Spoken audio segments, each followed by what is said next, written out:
Support for Louisiana, the state we're in, is provided by Entergy Louisiana is strengthening our power grid throughout the state. We're reinforcing infrastructure to prepare for stronger storms, reduce outages, and respond quicker when you do need us, because together we power life. Additional support provided by the Fred B. and Ruth B. Ziegler Foundation and the Ziegler Art Museum, located in Jennings City Hall. The museum focuses on emerging Louisiana artists and is a historical and cultural center for Southwest Louisiana. And the Foundation for Excellence in Louisiana Public Broadcasting and viewers like you. Thank you. Louisiana doctors are seeing a spike in flesh-eating bacteria cases. What's behind the rise and the warning signs you need to know. And a lot of new mega projects are underway across the state. We'll look at the opportunities and the challenges. Plus, we're digging into a new book drawing parallels between Huey P. Long's era and our current political climate. And we're back in the kitchen for Quipa and a look at a trash fish turned delicacy. Be interesting. Let's get started. Let's do it.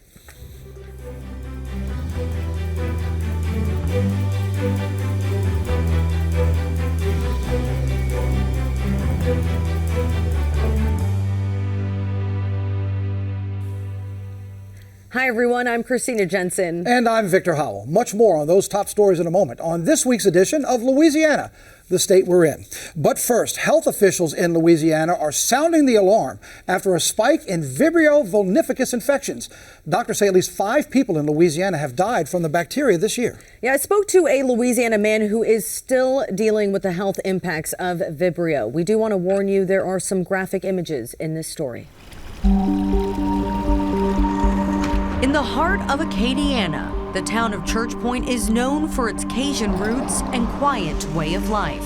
But for one resident, a simple day outside turned into a medical crisis and a lifelong battle few could imagine. The virus is gone. The virus has been eliminated, but the damage that it done will just continue to progress. So nice to meet you. This is Jeremy Noel, a man forever changed by Vibrio, a rare and dangerous bacteria that lives in the warm waters of the Gulf. It can slip into the body through the smallest cut or from something as ordinary as eating raw seafood. For Jeremy, it all began with a carefree summer day at the beach, a day that would change his life forever. That night, I became violently ill. It was the middle of the summer and I was freezing, absolutely could not get warm blankets on top of me. Couldn't find out I was running an extremely high fever. Went to the emergency room. Doctors told him it was Vibrio vulnificus, a microscopic threat hidden in a place so many Louisianans call home. Really was in shock at that time. My family members took a lot of this information in because I was still so ill that most of this wasn't processing for me. From what I was told, at one point my leg was so bad that they said they were going to, if I wasn't better within 24 hours, they wanted to do surgery. And that was code for, if his leg's not better in 24 hours, we're going to amputate his leg. Jeremy survived and he was able to keep his leg, but the fight left lasting marks both on his body and his life. I have major back issues that I'm planning eventually one day to have a surgery I will need. I have 3 discs that are messed up and 6 nerves that are dying because of the damage that the virus did to me. Also, I have 2 tumors removed. Had to relearn how to walk. 2 full years of physical therapy.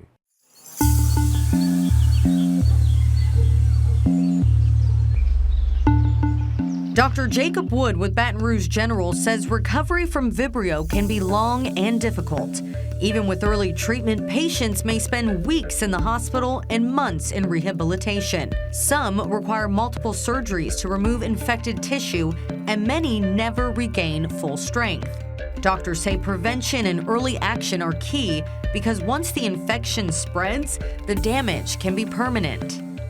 If you catch that early enough, oral antibiotic treatment should be adequate. If you let it go long enough, then obviously you get into situations where you may need hospital treatment, including surgical debridement and IV antibiotics. The bacteria is more common during Louisiana's hot summer months when water temperatures rise. Experts also warn Vibrio can spread inland through brackish waterways after a major storm or flood.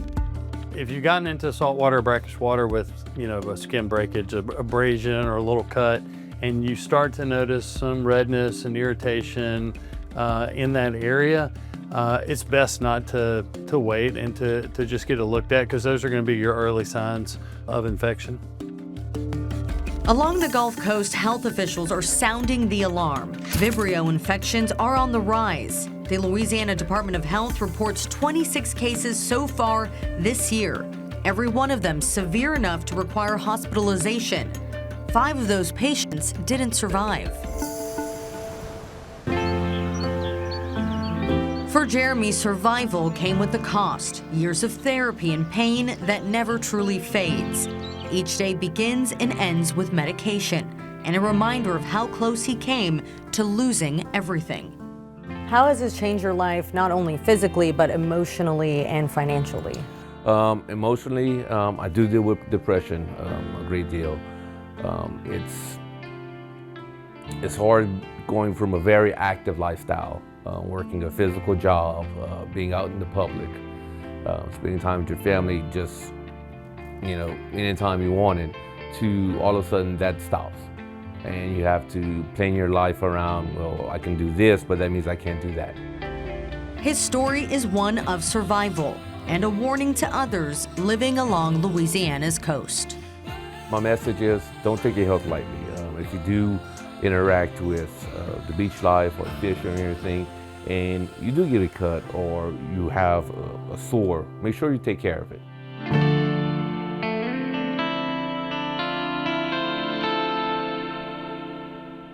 Let's take a look at what's trending this week. A lot of talk about SNAP benefits could end at the end of October if the government shutdown continues.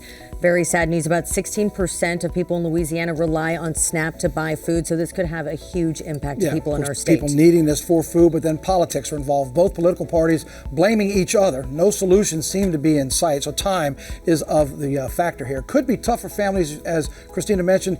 We're just weeks ahead of Thanksgiving and then Christmas, so an important time of the year to try to get something finished. And of course, the food banks also are lacking donations, and they're going to need more help if this happens. For sure. If you can step up, please do so. Sports fans, specifically LSU sports fans, get ready for changes if you're going to the LSU A&M game on Saturday. It's a 6:30 kickoff on LSU's campus, but after a couple of shootings during the last 2 home games around campus, Christina, they're now beefing up security, and that means road closures. Yeah, 2 people were shot in those injuries, just minor injuries, but there's going to be more security and screenings at the gates to enter the stadium, and also drones in the air for an additional presence.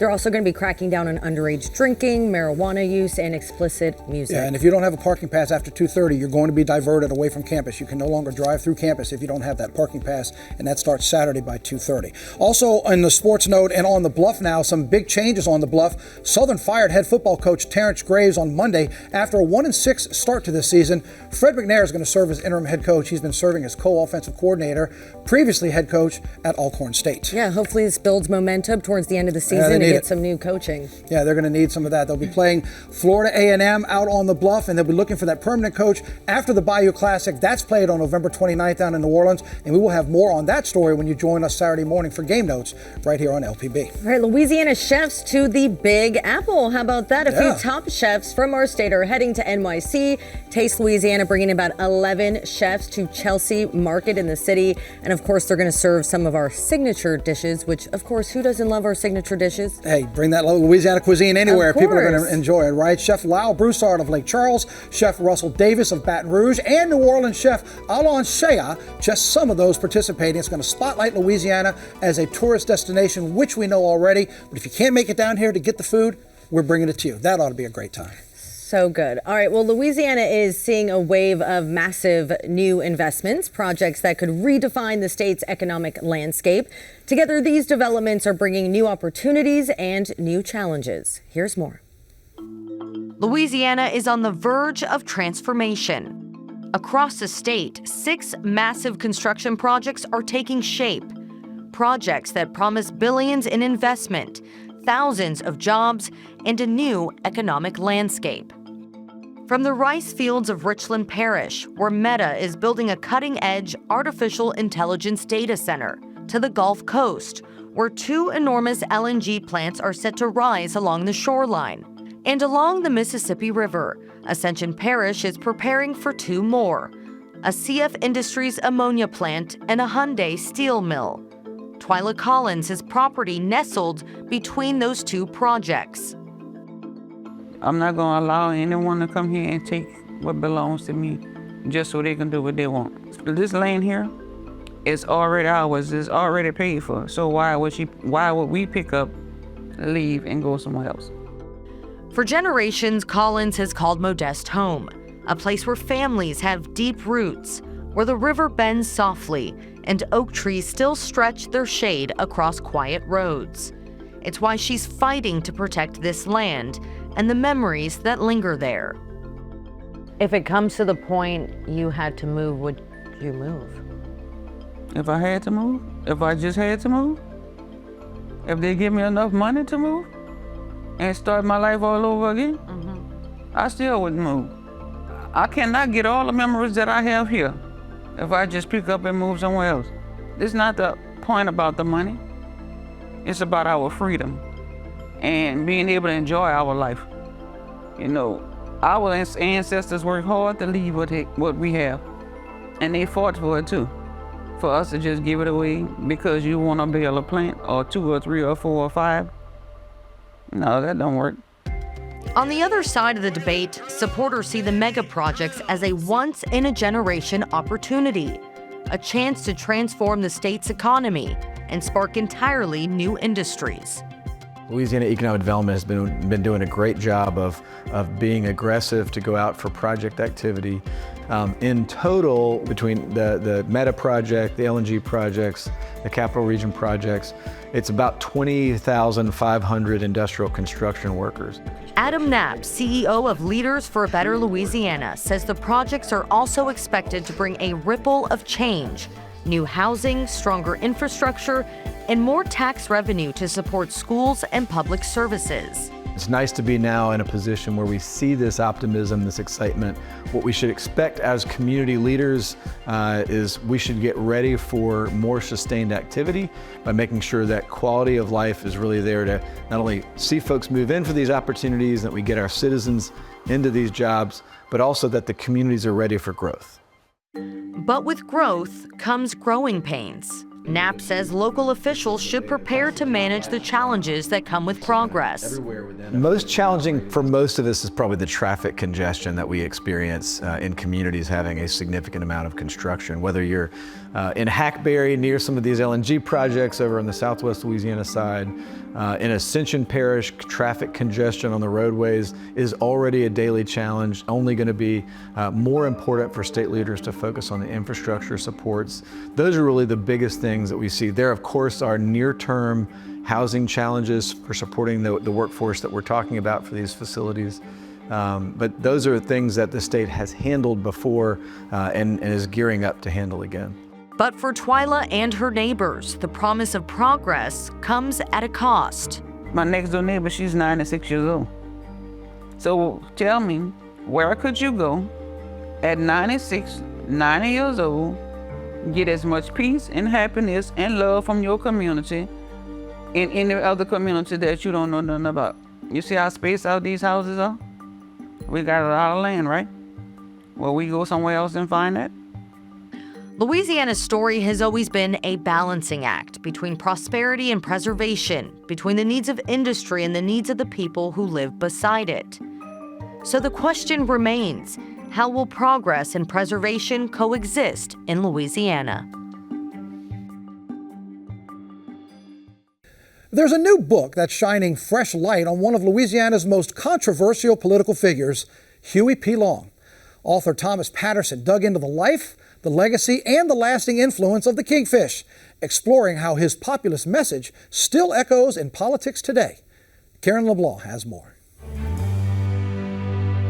It has been 90 years since the death of controversial and colorful former Governor Huey P. Long. He was assassinated September 8th, 1935 at the Louisiana State Capitol. Now, much has been written about the Kingfish, including this latest book, American Populist Huey Long of Louisiana, by author Thomas Patterson. He joins us here in the studio to talk about the biography. Thank you. Well, thanks for having me on the show. I appreciate it. Quite the endeavor. What fascinated you to the extent that you spent 10 years writing this book? T. Harry Williams wrote that great biography of Huey back in 1969. I read it in the early 1970s. And he was a fascinating character as depicted by Williams, and I enjoyed his book very much. Then later books came out. William Ivy Hare said things that didn't quite gel with me. He said the Kingfish was unhappy and depressed. Then Alan Brinkley said he was a nostalgic, backwards-looking populist. That didn't quite resonate with me. And then Richard White said Huey voted against all progressive legislation that Roosevelt offered. And I just didn't think that was correct. So I wanted to get the answers to those kinds of questions and see for myself what the truth was. And I found out that, at least as to those issues, those authors were wrong.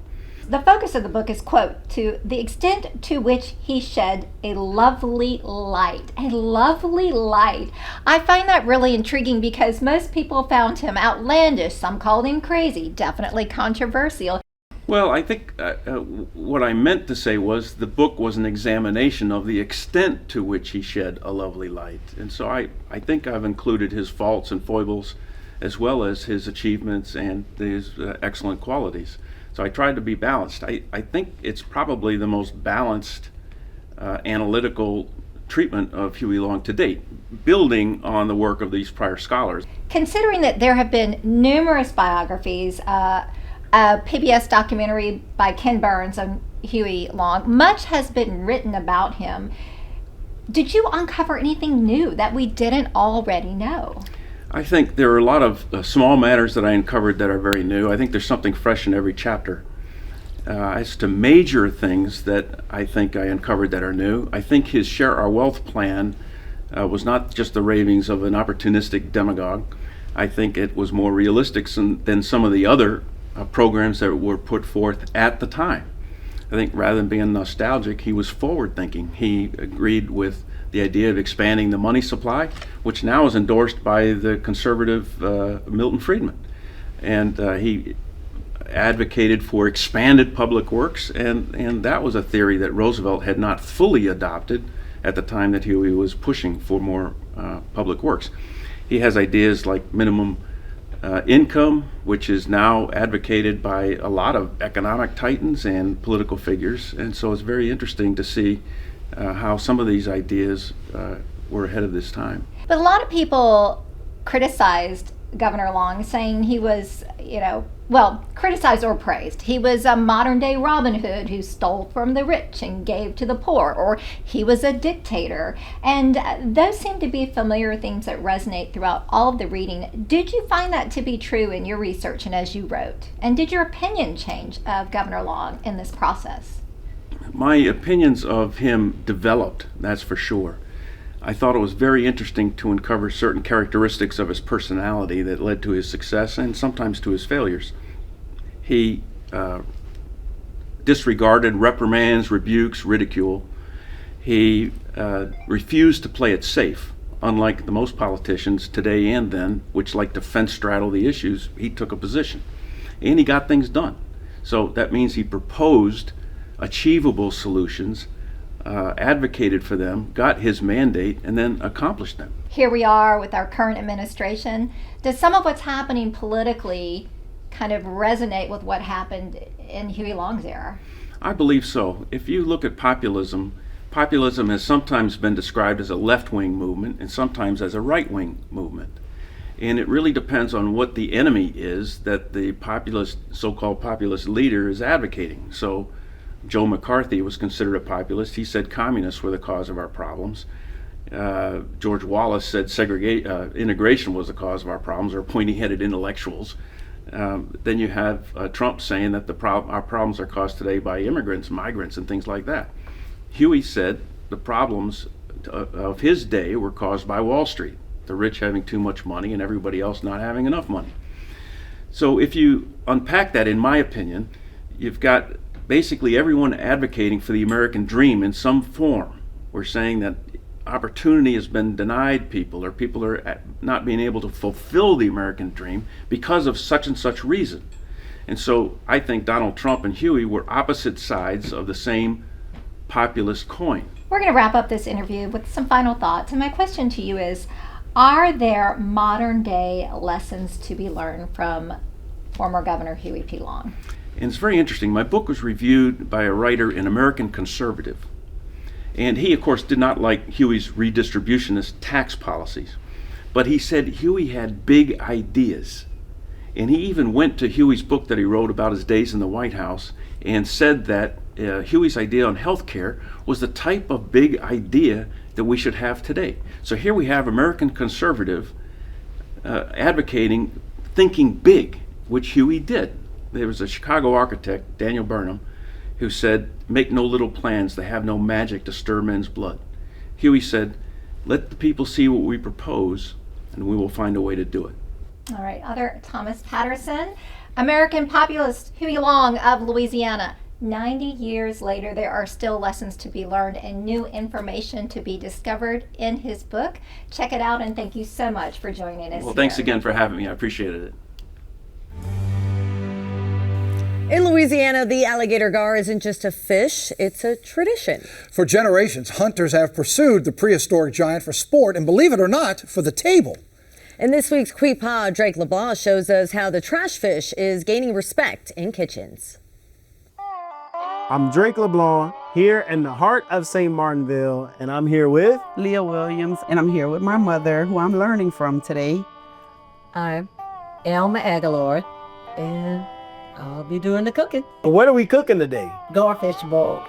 Garfish balls. You can't find this in the restaurant, so we had to come down to someone's home to learn how to make it the right way for this episode of Qui-Pa. The first thing we have to do is scrape the meat. And so we don't want those veins when we're what we're making with the the majority of it, you want to get it out. It's not really, or it's just time consuming. But what other recipes is garfish used for? Like, do you? Oh, you can cut it up. You can put it in a sauce piquant. Mm-hmm. You can fry it. Some people smoke it and put in okra gumbo. Yeah, that sounds good. Yeah.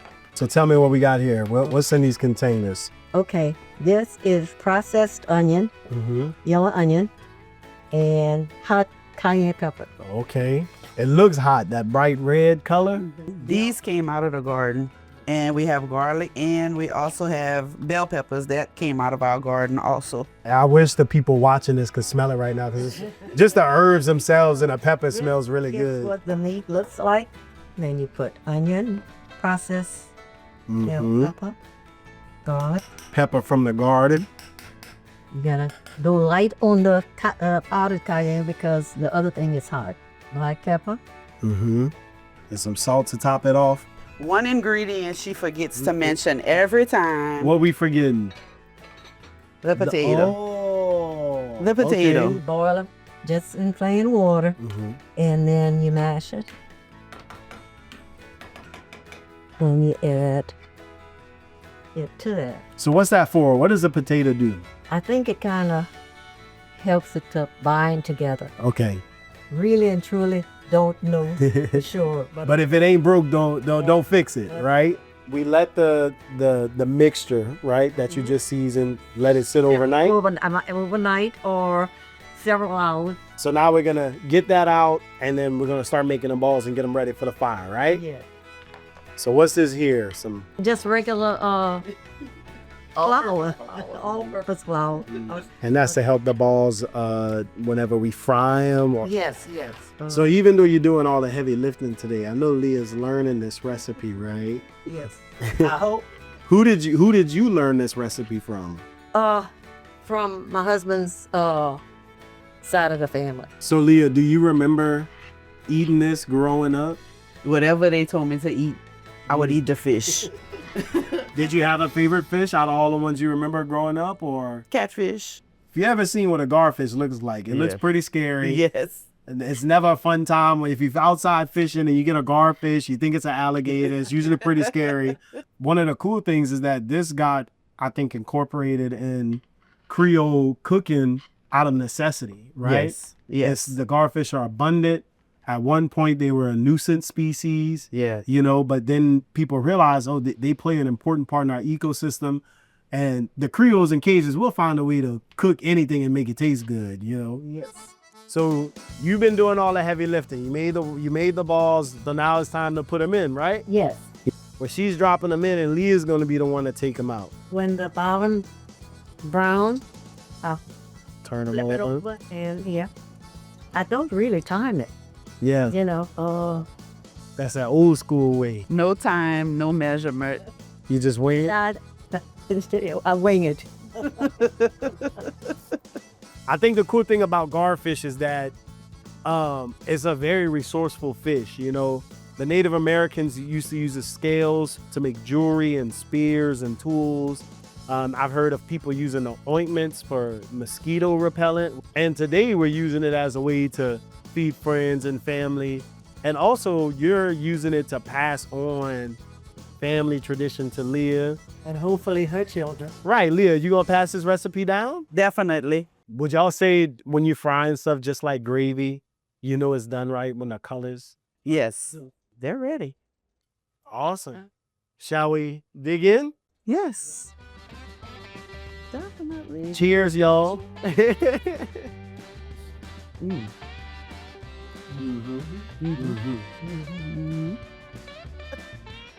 We just had a taste. It was great.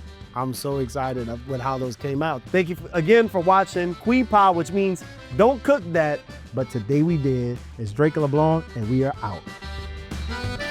All right, Victor, that's something I really don't know if I would try. Now, remember last week's squirrel gravy? I say maybe put the squirrel gravy on that. Now you got to take. Hey, maybe take it to Taste Louisiana. We just talked about that in New York. New York There's City. Cajun and Creole. There you go. It's all about it. Louisiana, the Big Apple. Well, that is our show for this week. Remember, you can watch anything LPB anytime, wherever you are with our LPB app. You can catch LPB news and public affairs shows, as well as other Louisiana programs you've come to enjoy over the years. And please take a moment to like us on Facebook, on X, and on Instagram. For everyone at Louisiana Public Broadcasting, I'm Christina Jensen. And I'm Victor Howell. Until next time, that's the state we're in.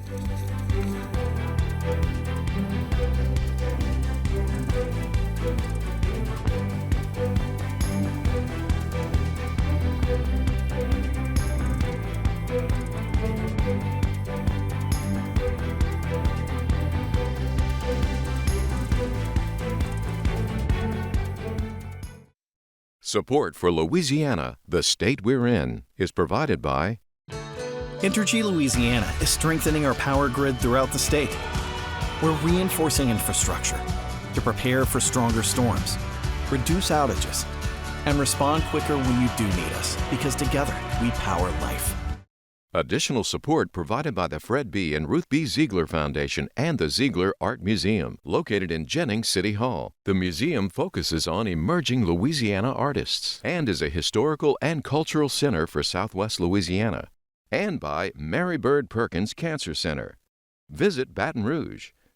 And the Foundation for Excellence in Louisiana Public Broadcasting and viewers like you. Thank you.